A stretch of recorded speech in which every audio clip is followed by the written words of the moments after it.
Anyway, I'm going to just, I have to say that I prepared this in a rush, or not necessarily very satisfactory. However, and I hope that in these discussions on this karma and Theodicy, so would help people somehow not reflect what does a karma generally understand. And then also I like to certainly put some material in the Buddhist perspective on, it doesn't represent all the Buddhist perspective, but it does, next time if we have a further chance that we can have other further perspective, but in one perspective, particularly because we are in America, so I guess I like to put one perspective in how the Buddha understand in terms of Theodicy, in other words, mean about the word called the Brahma word. So certainly, I mean, it's good that we also have people from Hindu tradition, so at least that's there's a good, we can have a good dialogue between how the Buddhists understand this in terms of Brahma word from the perspective of karma. So anyway, now I like to begin with, we know that Max Weber is very famous on his, particularly people who study sociology. And it's very strange in one of his books, and he did say that karma doctrine transformed the world into strict, rational, ethical, determined cosmos. It represents the most consistent Theodicy ever produced by history. Of course, and then because of this statement is there, and then you have a lot of numerous papers on this issue. Some argue that he doesn't understand what karma is, and some understand that actually he does have a better understanding of karma. Whatever reason is, I'm sure for academic reasons, either in sociology or religious studies, particularly, definitely have a lot of response in that. Okay. Now, this is certainly, I'm not here to talk about his idea, and I don't have much knowledge about him. But I just want to put that up. I mean, definitely because of this Weber say that is somehow the karma theory become a very rational kind of idea. But some have a different response. Some actually arguing that believing in karma is a very bad way. Okay, but then some other people respond that believing in karma is certainly have as what the Weber understand. Or as I say, even some say he doesn't know anything about it. Whatever. So at least we know that because of that reason also, and then karma, of course, one of the reasons for academic reason as well, that people are still really trying to understand what is karma in relation to the so-called Asian society. Now, this is how we generally understand. In Asia, particularly like in the Chinese and India, and Sri Lanka, and I'm sure in Pakistan, even the Muslim country, or even some other part of the Asian country, may not necessarily nowadays believing in Hinduism or Buddhism, but still somehow they know there's a term called karma. And I guess this is what I like to come across with that. And of course, I mean, when the Christianity as what we call the Judaism, as Christian or Muslim, when they later on come to definitely they come across this term karma. So, and then there's a lot of religious study of doing a comparative between study about karma understanding as the understanding, and all the Christian understanding of the sin. Okay, is karma a sin, or is karma as something that's been determined, and so forth?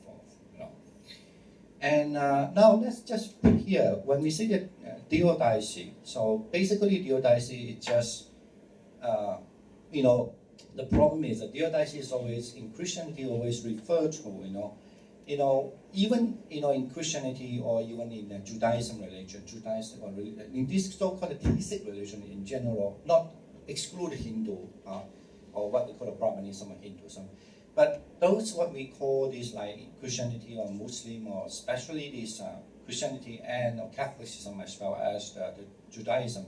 So there was one of the big things we need to discuss about it, that how do we explain if the God is always the most powerful, but then why the world still have the evil, right? And that's why this kind of theory about how the evil comes along in the world, even though the God in Christianity believes that it's the most powerful, the omnipresent, and it shouldn't allow the evil to exist. And this kind of theory, talking how this evil comes in the world, and they try to explain how this evil, still even if God is so powerful, still there.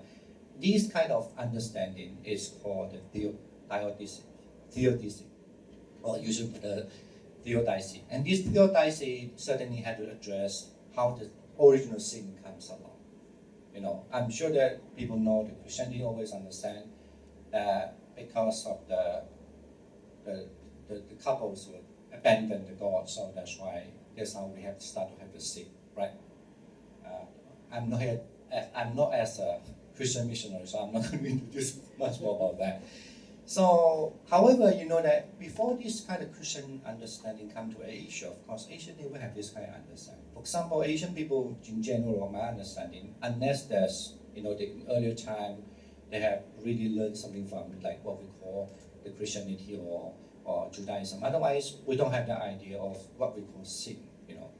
We only know that everyone have a karma, right? But how much we understand the karma is different. Is the different kind of story. But everyone, certainly we know there's a karma. For example, why these people die is because his karma. Why he's unfortunate. Why he's unfortunate now is karma. Why he's now very fortunate is also karma. So this kind of it serves almost like a kind of people never question about that, what it is, how it works, but somehow we take that almost karma as a kind of agent. And then some agent actually, you could deify the agent, become like somebody who controlling the life as an agent. I mean, for example, one of the very famous as a Chinese, the very famous, I believe that that is certainly been influenced by Zoroastrian. But however, Chinese have a way to believe that even when somebody passes away, and you will go through a process of how one, even though believe we have a past life, and then in this life, then we forget everything what we have in our last life, right? We forget. Why we forget? And of course, in the Chinese, one of the very famous, probably even when I was a little kid, my family was not really like Buddhist. I mean, my grandparents, but yeah, they worship some deities, but they never really understand what Buddhism is and so forth. But this is generally everybody know, like a story for the kid, that how come we don't remember our past life is because when a person dies, then they have to cross over the bridge. Some say that. And when you cross over the bridge, from one side to the other side, then you just forget yourself, everything. So your past becomes blank, And the other thing is saying that not just because of cross over the bridge, so someone will offer you a soup to drink, and the soup is so tasty. When you finish the soup, and you forget, you almost like it's nowadays a lot of science fiction movie. They are like almost like they can inject you something and then you forget all the things. You start your new life again, something like this. But it doesn't mean that your past do not affect you, but certainly you can remember anything about your past life.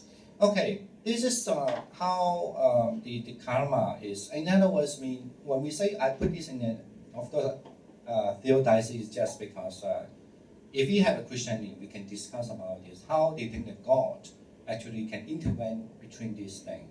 And somehow, even we don't have a really,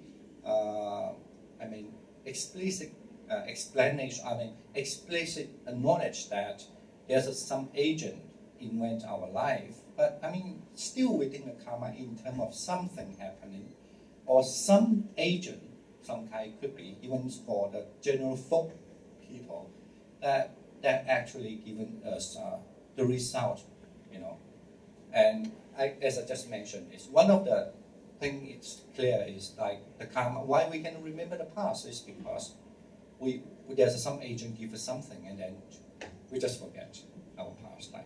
Okay. Now we know that certainly we are not coming to this theology, but we certainly Buddhism do not think about a God unless Hindu. I'm going to say this a little bit. Okay. Now we also usually understand when we start to speak about karma, the karma always have a connection about or between the moral responsible and destiny, right? I mean, this is one of the really, I would say, the unique kind of, you could say the concept or understanding from the, maybe original from Indian land, we don't know where about, but certainly on that kind of continental. So that is for sure, either in any, in India, you could say have so many different kind of religious belief or activities or movement, but then certainly how they understand karma may be quite different in a certain sense. However, none of them will disagree with this, right? Karma is always understood as serving as a connection between a moral responsible and a destiny. I mean, this is, nobody will argue with this kind of thing. Okay. However, but there's a popular, kind of popular doctrine of karma,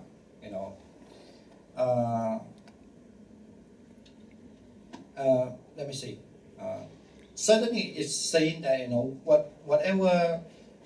When we say the karma, I mean it's kind of nature of the. It's something that the nature responsible that will let us to get a positive result. I mean, this is what karma is.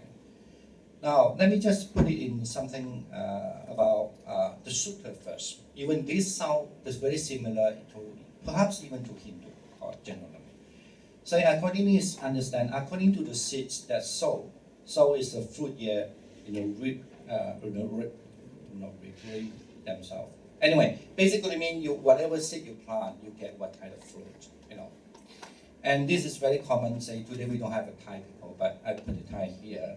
Tamdi Thai, is it Tamdi Thai Ti? How to say it? Tam Chua Thai Chua, right? How to say it in Thai? I don't know. Basically mean do good, receive good, do evil, receive evil. And it's very common when you say about karma or even in general, the way that we encourage the children, encourage the people, when we always say in Chinese, 种瓜得瓜,种豆得豆, mean when you plant the melon and you get melon, when you plant the, what you call, bean and you get bean, you cannot, it won't be like you plant the bean and you get melon and so forth. So, and also one of the very popular also, it's every Chinese certainly know this word, and every Chinese also know the other word mean a person, the good will always having the result of goodness, the bad, the evil always having the result of evil. It's not that it's not arriving yet, because people some complain. Look at these people, he's a murderer, but why there's no bad result from him? We always have the Chinese way saying, no, it's not saying that it's not, don't say that it's not arriving yet, just the time is not arrived yet. In other words, mean everybody, even though you don't see the result yet, they do good thing, they should be getting good thing, good reward. Do the bad thing, you should get the bad punishment, but you don't see the result yet, but it will come one day, like that. But this, of course, this is a kind of become a very popular saying in the Chinese. Even either you're Christian, any religion, any religion you are, this kind of cultural, deeply cultural that influenced by, you could say, original from a Buddhist concept. Certainly, this is definitely not, because there's a quotation. It comes from a Buddhist text, actually, And then, everybody knows this. However, there's still does it explain the karma? I mean, this is what today I like to talk about. No, because if we understand karma as in one of the religion there, like in the Buddhism, and of course that sometimes even karma can represent many other religions as well. And then, we don't have. Unlike especially Buddhism, unlike maybe Hindu in a certain way, they still believe in the God could somehow meddle your business. And but that certainly is not the Buddhist way of understanding at all. So that's why I say, but we need to clarify these two also later on. Okay. Now the problem is one other thing. If we have a good thing, say that you did a good thing today, you donate the money, and then tomorrow you suddenly earn, suddenly you win the lottery, okay, say that. And then suddenly we will say, oh, this is your good karma, especially in the temple, not only temple, I'm sure. Anywhere they say, but especially in the temple, we encourage you, see, because you did the donation, you're helping the monastery, or you're helping the Buddhism and so forth, now you have a good karma, now you can see the right. Now this is the good karma is come to the right away. But what if you donate the money tomorrow and somebody, and unfortunately he will just have accident, or say that just because the accident he got really, really, bad, ill, and he went to hospital. And you won't say, oh, you see, because you do the donation. So, and then you go to hospital. And from that moment, we always try to refer, in general, people say, oh, that must be your bad karma, your past karma, that, affect you, so that now this accident happens. Now, this is a really interesting thing. So, how we understand this, and then why we shift, of course, I don't need to explain, why we shift our way of saying. When the good thing comes, you say because he did a good thing now, you can find some example that somebody did a good thing, and you get a reward right away. However, when the result is different the next day, then you just say, oh, that might be in your past life, right? You did something, and then that's a result you are such a way. Sometimes I feel, actually, sometimes I even feel angry when I was younger. Sometimes when, for example, in Taiwan, sometimes we have an earthquake, and then lots of people die. I hate the most, one thing is that. And when these people, they come to look at the monk, fighting for the explanation, what I dislike the most myself is they always say, oh, because they the past karma. They did the past karma, so they have to have this kind of results. And they never really have anything new to say, basically. And I feel really tired of that. And I think, so did you really see the past karma? This is my question, actually. I mean, yes, now we certainly this is, we can discuss that later if we have time. However, the thing it is, so this is very commonly, almost 90%. Always they were telling you, oh, these people, why they would die now in the earthquake? Because they're past karma, like airplane crash. In Taiwan also happened once. Actually, that was the time I went there to teach, in the postgraduate. And the airplane landed down, for some problem, by some mistake. Anyway, the whole airplane crashed, and more than 200 or something people died. And I know that time in our Buddhist college there, almost we have more than 100 people go there for doing the prayer, for that. It's a really big disaster. And the same thing was, of course, some people will seek for go into all different religions, especially the Buddhism, because we still have the majority of Buddhist population in Taiwan. And then they will ask them, and then the same thing they say, oh, that's a past karma, and so forth. But the funny part is that why, when something is in misfortune, is a past karma, and when somebody is in a good fortune now, is this present karma? You don't find it. Yeah. It's very off. The worst thing is because that's the reason why somehow, because of that reason, Buddhism become a kind of the misunderstood. I use the word misunderstood. Or maybe put it this way, in general, this is how some people might have a different way of understanding Buddhism, understanding karma, thinking that, so Buddhism kind of believe in a fatalism also, right? What we call the determinism. So you're destined to be like that. So otherwise, especially when you're overemphasis on this kind of misfortune thing. And I'm sure as a human being, good fortune, everybody loves it. You tend to forget it. Because, when you don't have money, you get some money, you are very happy, and then you forget you have money. You don't have a job, when you find a job, and then you're so happy in the first day. After, when you're 2-3-5 years, you hate your job. Okay, right? But I want to say actually the greatest, I think normally the human are concerned. It's not what you possess. Even though I think the possession itself is a great topic we need to address, but we don't. We always, it's a human nature that we like. How do you say, chew, I forgot the term, chew to some bitter thing, we have to think, I don't have this, why my life is this, what I did in my past life, my karma is so bad, right? So I remember even when I just started to become a monk also, when I was in Sri Lanka, luckily we have no Sri Lanka monk here now. At first, imagine as a Chinese, especially the Cantonese people are supposed to be pick you up for so much, like Hong Kong people, so much. And now I live in Sri Lanka for almost 10 years. The first 2 years, I would think, oh, my bad karma.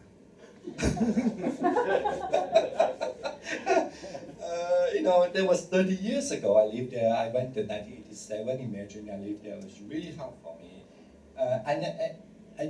Last time I just joked to them. I say, we used to run a lot of business on our parents. And one of the businesses is what we call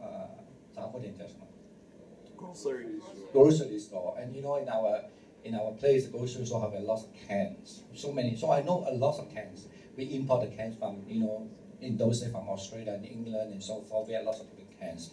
Because I brought in Malaysia, that was in Malaysia. So, and those cans there. And when I went to Sri Lanka, could you believe they have only 2 kinds of cans? 2 kinds of cans, I'm not joking. And I was like, they don't have anything. As a can, they only have 2 kinds, something like that. Anyway, so this is, I tend to forget a lot of good things about when I was in Sri Lanka, actually. Certainly I had lots of good food there, good time there. But I always remember what I did in my past life, that I was, brought to Sri Lanka and to live there in such a life. Anyway, now, and that's what I mean. Your luck is also, other thing is that even in Sri Lanka, for example, this is written by the Gombrich, one of the very popular, he used to be a professor in University of Oxford, in Oxford. So anyway, he said that when he asked, but he said that one man actually is very common in Sri Lanka too. One monk said that the karma determines the station in which you are born, and your luck after that is up to you, the present you. Basically, certainly we also believe that where we were born is much to do with our past life, right? Because what you did in your past life, that's why you were born in a rich family or not a rich family, and so forth. This is certainly the monks said that and believe that way, and it's become certainly one of the really important understanding of Buddhism also. But now I want to put here is say, and your luck. Actually, the word vasanawa is a Sinhalese word, actually, vasanawa. But if you look at the Sanskrit word, it means vasana, it's the same word, vasana. You could understand in Sanskrit word like vasana eva, or like the vasanawa. So, the word vasana actually means perfume, like, can permeate it, And this is interesting. You could see that even in Sri Lanka Buddhism, somehow, as a study in like what we call the theology in Buddhism, or the Buddhist teachings. So you do find that a certain school, the Sautrantika school, and one of the Buddhist schools called Sautrantika school in early time. And they believe that actually, sometimes when we understand karma, we don't understand karma as like, you did, for example, like, oh, you did this, and you equally get it. Let's say you slap that person on the face, and then the next line you've been slapped back on the face also. This is what we call like tick to the tick, tat to the tat, right? Something like that. I think general person understand the karma in this way. However, I think in Sri Lanka, what I want to point this out is I think he said something interesting, and also point out sometimes when you don't understand the language, I think Gombrich is a little bit, say it's luck. No, actually vasana is referred to something mean. Let's say if you slap people on the face, so, and that would almost like when you have a perfume to you, and that it would carry, so almost like, let's say you spray your perfume on your body. The perfume on the body, actually what you spray is almost like it's no more there, but the perfume, the smell, it still stays for some time, right? In other words, if you really check on in terms of unit, they are not the same unit. It's just that what you have done, that can be almost like a perfume, that influence, or you carry a certain smell, like you catch a fish or bad fish, like it was in party. say you have a bad fish, smelly fish with you, and then even though you throw the smelly fish aside, but that smell of the smelly fish still carry with you, right? Like that. So in other words, here you can understand your life, in your past, what you have done, it's become the result. Here the result means it is the perfume that makes you as why you are here. Now when you say perfume, it gives a lot of other meanings, meaning your life could not necessarily identical. Like, okay, today I donate $100. That's how, in this theory understanding, as a perfume theory, that promoted by the South Chandika school of one of the strongest Buddhist schools. Now it disappeared already, you know. And that so it means that let's say you donate $100. So it's not been understood because you donate $100, so you will get $100 back. But that $100, the act of $100, will certainly almost like that kind of thing will put giving you a lot of influence, so that you will get, say that doing a donation is a good act, so you will get a good result. Okay. Now, all right, we understand there's something about this already. Now I think I need to skip this a little bit, but however, generally want to say that generally in Asia, it's common either in India or even in Asia, like for example, I'm definitely know well, like a Chinese community in general, in Chinese people, they have always go through the three things, you know, usually we understand the kind of the karma in the term of like what you do, right? What you get. But then, however, sometimes that doesn't explain everything. So what you will do, you will start to go to what we call a middle level solution.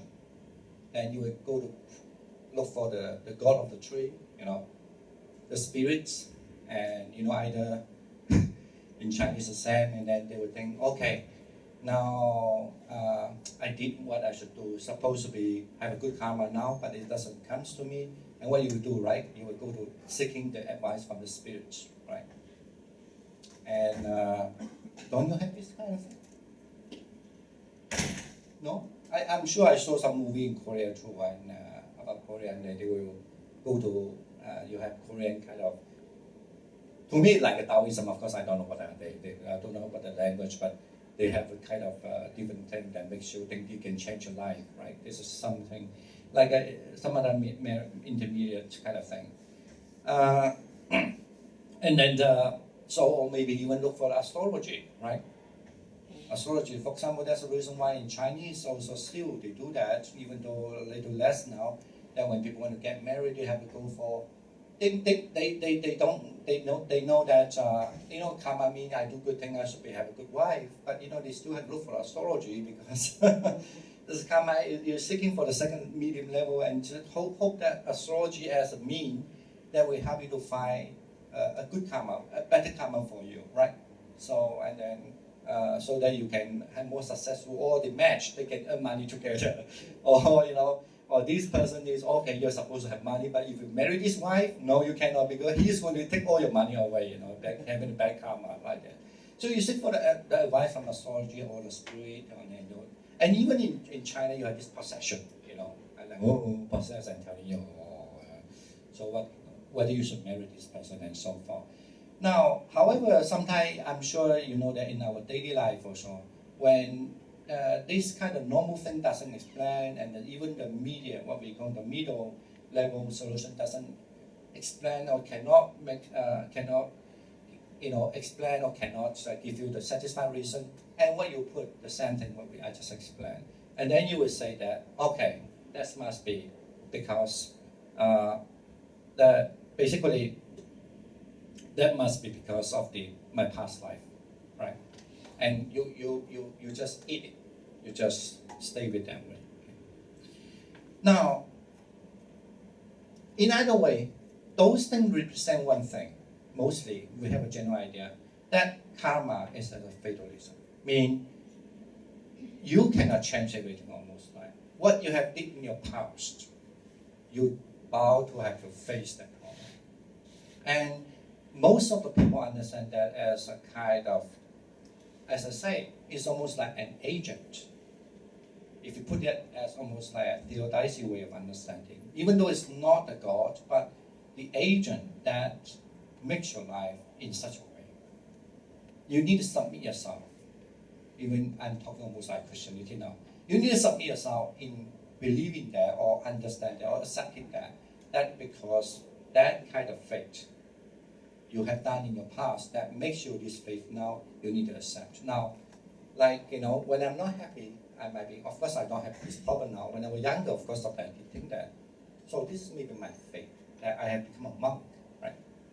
And because you be a monk, you have to struggle a lot of things. Some people hate you. Don't think that now you're incapable to love you, but actually outside some people hate you. They think you're the evil, right? They think you might be strange. Everybody wear like that, why you wear this way, okay? And when you especially feel that you will not respect, I mean, people always think that we always go out to be respect. I lost know you're wrong. When I was in Bahrain, I was so scared, You can anytime be killed if they think you are just actually you are a monk or whatever. Now like that, so then of course when the things come to me, and then we also question, so why my life is like this? So of course I don't believe in someone higher than me, for example, at least I don't believe because it's something that interferes me as a God or so forth. But I somehow still, especially in the past, to think this is my life and my faith. It's because what I did in my past. Now I have to be really accept what that happened to me. Okay? Now if I have that kind of notion, that means indirectly, actually directly, we accept that, and we accept to understand the karma as a fatalism. That you are doomed. As I mentioned, we only think about karma usually when the bad thing is arrived, right? No? No? Okay, if I like to pause a little bit because I don't want you to fall asleep. Do you? Mostly. I don't mean that you don't think about karma when you have an achievement, but mostly it's when you are not, when you feel that you are not in a successful state, you think about karma, right? Yes. Yeah. Almost. Right. Yeah. So why? My argument is, or my understanding is, because we somehow, as I say, we somehow believe karma as a kind of fatalism or determinism. Because if I'm lucky, I think I'm good. Yeah, but you don't think that's because you have a good karma? True. I think people use it as a black box coping mechanism. So whenever something misfortune happens, just like, oh, it's karma. Has nothing to do with me. Yeah, but in other words, I mean, that's good. It had nothing to do with me. It means you're always trying to think there might be a certain agent there. Mm-hmm. So you don't say that, even though you say, this is my bad karma, but I mentioned in previous time, lot of time also, we do not think that is also have much to do with maybe even my past moral action also. We don't even want to think that part. We just simply, like you say, this is just bad karma. I have the bad karma. Now, back to earlier time we say, funny part is that when any bad thing happens to any situation, we always say there's a karma, but we don't want to take the moral responsibility with that, we think that, okay? Right, okay. Now, I need to jump. I think I should skip this scene now. It's almost like just thinking of the effect without the moral cause that caused the effect. Yeah, but we also agree that karma has a highly connected, or that's can be the morality there. But then we forget about that. Yeah. All right. Now here actually, I want to say the karma and sin. Of course, this is I thought because maybe there was some question here, but anyway. So I would just like to put one thing here. It's about in Buddhism, of course, we don't have the concept of sin as the original sin. You know, we just certainly believe there was something of like we did commit something wrongly. Okay, usually we say that wrongly as akusala, mean unwholesome thing. But of course, we still have many terms for that also.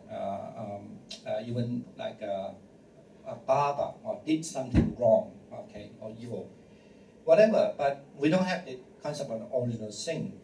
But in other words, because sometimes from like the theistic religions, when they understand the original sin as something permanent there, so almost you have no way to just put it away. But if there was something I need to once mention in Buddhism, I like to mention this because I just want to clarify something more clearly later. It's about if it's something that's so-called permanent for us so far, unless you attend an enlightenment, it's the suffering, dukkha. Okay. Now, why I want to mention this, I want to say even karma has a moral action, connected to moral action. But the karma in the moral action, we never understand as a permanent thing, as the Christianity understand as a sin. Okay. But if you can want to understand that as a sin, similar something that to the sin that mean, not the sin, similar something that is a permanent state, is what Buddhism understand as the dukkha, the suffering. Suffering, in other words, mean you bow to face unsatisfaction. That will stay forever. Okay? Unless you become a Buddha or Arahant. Otherwise, you will stay forever like that. But not with regard to the karma. Now, this is very important because if we understand it from a Buddhist perspective, now this is why I want to say that somehow Buddhism later on, especially, I need to jump this. Somehow, I want to say is that the interesting later on in Mahayana Buddhism, the karma in the one side, which is interesting and actually in some way is good, but in some other way, we need to think about it. Now, let me just say the good way first. In Mahayana, of course, understand everyone have the karma. I like to say that again. I don't think that have the karma mean is a forever thing, however. But somehow, in the Mahayana, they influenced by one of the sutra. It's about what we call Jingguan Minjin, is mean golden light, the sutra on the golden light. Very, very famous sutra. I think in the Sanskrit it's called Suvarna Prabhasa Uttama Sutra. Okay, and that sutra basically mentioned that the Buddha actually, because of his compassion.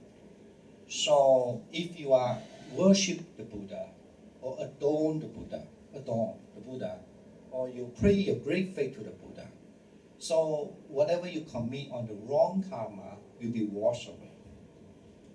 So, I mean, this concept, certainly you never find it in early Buddhism. Well, this means few things. One means that certainly from the Mahayana Buddhism, the Buddha, it's being a Buddha not just because he's a savior to save person to gain enlightenment, but he actually can manifest his body, become so powerful that he could even wash people's sin. Okay, this is also why the Mahayana, particularly in China also, this is actually come very early, even if you mention, look at the Chinese sources, that from a very early time, from the 5th century early, this so-called repentant, right, ceremony in front of Buddha, you prostrate to Buddha many times, calling a different Buddha's name or different Bodhisattva's name, and your sin will be washed away. And it's become, even from a 5th century, so popular until even 7th century when Tentai school came. But Tentai school was supposed to be a meditation school. But interestingly, this meditation school at the Tentai school, they still have a great part of practice for this repentance ceremony. So you, by the time you do meditation, when you feel tired, you have to do this worship to the Buddha and try to clean your sin. In other words, mean you have to clean your sin from your bad karma in the past. Okay. Now, then it's also interesting, though the Mahayana, even they have this, and then the Mahayana also certainly understand that the karma is the moral action. Okay.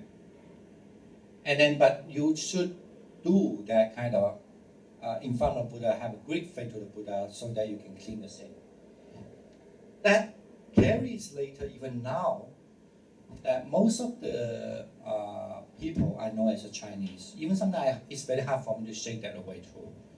Like, you know, if you want to be, say that you want to be really good at doing your business, or if you want to have a good karma, you certainly need to bow to the Buddha and, you know, repent on what you have done in the past. More like a ritual nowadays. I think in the past time, in the old day, wasn't only like that. In other words, you kind of do like confession. But the thing is not because you do the confession will give you the good karma. It's because the Buddha power that we can wash your sin. As I say, then the Savior, the Buddha, the role as a Buddha is very different from Mahayana to the early Buddhism. Now, and as a Mahayana, then the Buddha is the one also can have that power and to help you out. We're supposed to have a Tibetan monk. I'm sure in Tibetan also they believe if you met a really high guru, right? And the high guru can even do that the same thing to you too, right? Okay. I mentioned this is also, in other words, mean the karma theory, the understanding of karma is not just simply because we blame something and think anything that bad thing in our life happened that we blame to the karma, but actually in Mahayana also understood take that karma in a different way. Yes, maybe the bad thing can happen because nobody can guarantee in the past we didn't do anything wrong. So the only thing that we can clean our thing so that we will always have the good result is by, you know, having the great faith to the Buddha, you know, doing the prostration or chant to the Buddha or praise the Buddha and so forth. You know, that's the thing. But I still think this is a way of understanding somehow. Interesting part is we somehow still take the karma as one of the kind of determining. That we've been determined, yes, Mahayana find a way, you could change it by just doing the repentance. Okay? And if you look at this as almost like a Catholicism or a confession, you know, something like this. All right, I need to say, now let me just back to an early Buddhism few words. I think I'll almost quickly end it, you know. So we sure that, yes. What amendments did Shantideva make? You had a slide on Shantideva there. So did he make any special amendments to the Mahayana doctrine, or did he add anything extra to that? No, I think that, you know, it's the same thing with Shantideva as a Mahayana also. They still believe in that even though you must practice your Mahakaruna, right? But clean your karma is very important kind of process you need to do. And now, the thing is, when we say we clean the karma in the Mahayana, even either in Shantideva's understanding, and most of Tibetan understanding, just use something either because you chant mantra or because you, basically you still must have the faith, so you must use the power of the Buddha or the Bodhisattva to clean your, you know. And somehow it's carry a little message saying almost like you have no way to clean it, unless a higher superpower person could do that. You can see how much it has influenced Pure Land big time in Mahayana. Not only Pure Land is basically, yeah, you are right, Pure Land like the city Kalaba, right, and then the Bodhisattva Guru, the medicine Buddha, and the Buddha of the what we call the health, or from health, no Buddha, the Bodhisattva Buddha in the health and so forth, helping in the health, I should say, yes. Especially in Japanese Jodo Shinshu, big time. This other power, what they call in Japanese, Taiki. Yeah, but I mean, when you look at this topic, if you want to expand it, it's a really large topic because you can see that the way how you understand the karma, certainly it changed the way even for the devotional reason. Sure. Yeah, how you do the devotion.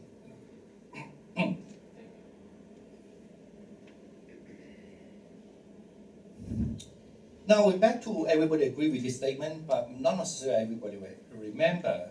The Buddha say, actually, karma theory in India has been a long time. I don't want to. This is not my topic. I'm not going to discuss. But certainly, the Buddha make it very clear. Those are sources from 2,600 years ago, and then saying that to define the karma must have to do with the intention, okay, and with the action. It is with our intention, so we have this action going on, and the action being done through thought process or verbal, you could say verbal utterance or the bodily action. For example, I have the intention of drinking the water. This is why my mind was thinking, I want to drink water.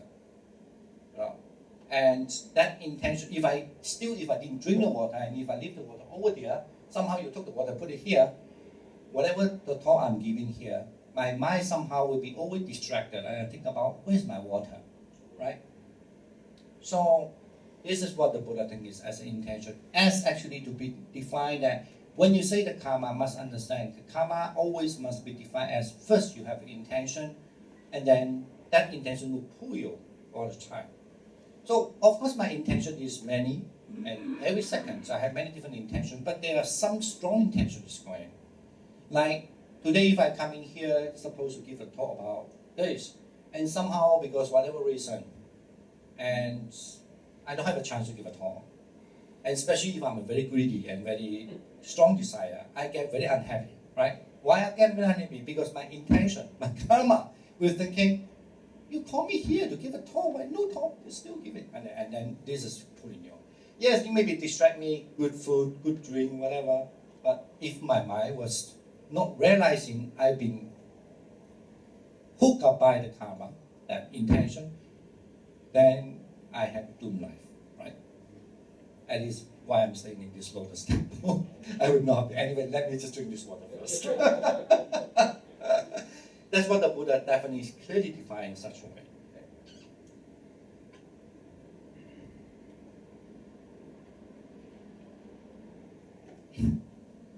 If karma is understood in such a morality relevant action in such a way, now,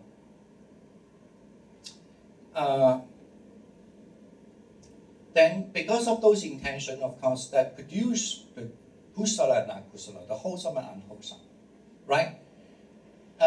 Let's say I know my intention want to drink the water, and then I get the water, and that's a wholesome, right? And I know that when I want to drink the water, but I don't get the water. However, I still know I have the intention want to drink the water. I know I have an intention want to drink the water. It's still wholesome because I do not react. Am I right? Yes. Mostly, you know at least you are kind of your guard, you're judging. You are kind of like you. Now, if you don't know that actually you've been carried away because your mind is still thinking about drinking water, but you feel really suffering. But you will be triggered by that, but you don't know what triggering you, right? In other words, you could say what triggering you is your karma triggering you. So it's your intention triggering you that makes you suffering. Sometimes, if you understand your intention, in other words, you understand the karma with the intention, then the problem is solved. You know, okay, this is not my chance today, fine. I have good food, why don't I just eat my food? So, because you know your intention, you understand your intention, you can, in other words, you can check on your karma. When you can check on your karma, so the kusala karma, the so-called the wholesome karma, the wholesome action will just come afterward. Your wholesome action will just come afterward. Right? All right. So this is how we can understand as a way, as called the destruction of the karma. Here, the destruction of karma, if I understand destruction of the karma here, is always to do with the previous action. If I have intention of drinking water, and when I have this hatred there, because I don't drink the water, but if I see that my karma is going on, that basically I want to say, we must understand in Buddhism, this is the term the Buddha say that basically you can have the mindset with the hatred and greed and ignorance, but you also can have a mindset without the hatred and greed and greed. Okay. So, but this is still as the karma is going on. But sometimes we understand this as a destruction of karma. In terms of the momentary, from one set of karma, you change to another set of karma. I don't want to explain that yet because that's all in Abhidhamma. But I just want to say, this actually happened in the sutta, also mentioned that how someone can have the ignorant mind but can change to not ignorant mind. Because if you understand every process is within the karma, then you must be allowing the karma should be changing, okay, from one kind of movement to another kind of movement. Okay. All right, I want to jump this because I like better have a more discussion. It's about in Pali. We have a term called patitana. It's interesting. Why I want to mention this term is because even we understand the karma as good karma and bad karma, we also understand in the Mahayana sometimes we need to clean the karma. Seeing the Buddha is not just serving as a savior for enlightenment, but also savior for other things too. And however, we also want something is important related to karma is called a patitana, means transferring merit. Now, and this is for devotional religious is very important. Now, what you've done, let's say, I did a good thing, but this good thing is not, I do this good thing not for me, but for my mother, for example. How my mother would get the thing I did, right? So this, if you understand the karma in the sense of what I just mentioned, just like a moral reaction, then there's no way you can explain, almost like no way you can explain what I did in the moral action actually will help my mom, if I just did it on my mom's behalf. However, it does. The interesting thing is the word pati, dana, this is for people who are Pali, especially to study Pali. Pati dana, the word in Sanskrit prati, right? You know, in Sanskrit, in what we call the Sarvasti Abhidhamma, prati is one of the Abhidhamma, important. Mean you gain something. And this gain something, the interesting, this gain, what you gain, it doesn't belong physically. It belongs mentally, but also non-mentally. Okay. I don't want to discuss that long. I just want to say why we somehow suspect the Pali understand this, actually influenced by the school, understand that if you get the good karma, so you cannot just restrict the good karma as the way we understand as just a mentally because I have a good intention, so I get a good karma. It's not only that. It should be belong to the one kind of abhidhamma. I mean, one kind of the items or one kind of thing that is in our mind, but you cannot say it belongs to mind because it can share with the physical body too. So this is what we call prakti aprati dharma. And this kind of prakti dana, so I mean if you do the good thing dana, like a donation or anything offering, nice thing, or physical offering, helping others, and this, you can just always with the mental action can transfer to the physical action to the others. That's why I call pratidana. Now, even nowadays, traditionally in Theravada Buddhism, they accept that as, oh, you did a good thing on behalf of a deceased person, right? On behalf of the or present person who is still alive, but they will get what they've done. It's because of the influence by the Abhidhamma of the Sarvastivada, understanding of called the Prati. Anyway, so the quick question on that. Yeah. When, let's say, in the act of when you do a merit, especially in Theravada Buddhism, I think in Thai and even Lao Buddhism, after doing a meritorious act and somebody else comes to know it, it's usually said Anumodana Satu. Yeah. Now, is that also considered as part of the transference of merit? Or it is patidana. It is because you why is also in tradition you are encouraged to say that loudly, Right. and you don't just use a mind thing. Yeah. because I still believe in, especially in the Abhidharma system, if you just, let's say, if you don't speak it out, you just say, you might appreciate like, oh, he did a good job like that. If you don't speak it out, like sadhu, sadhu, sadhu.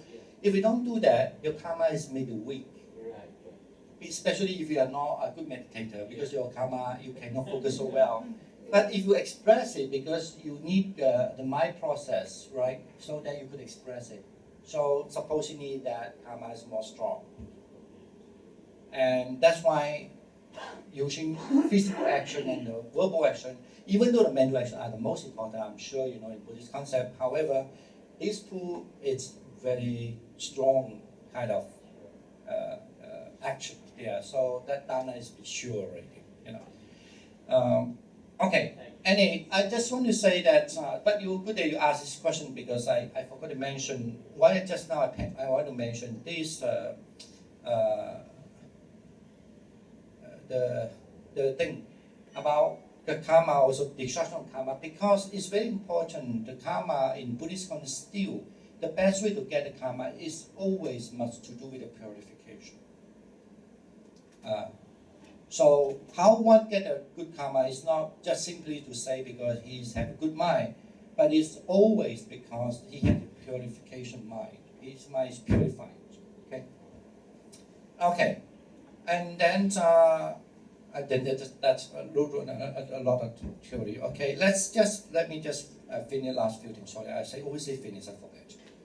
So now the thing is, in the Upanishad, I put now Upanishad here for like Brihadaya, you know, Upanishad on the chapter 6, 9, 2, and 15. You know, here the important is mention something that you do find very similar in the Buddhist text as well.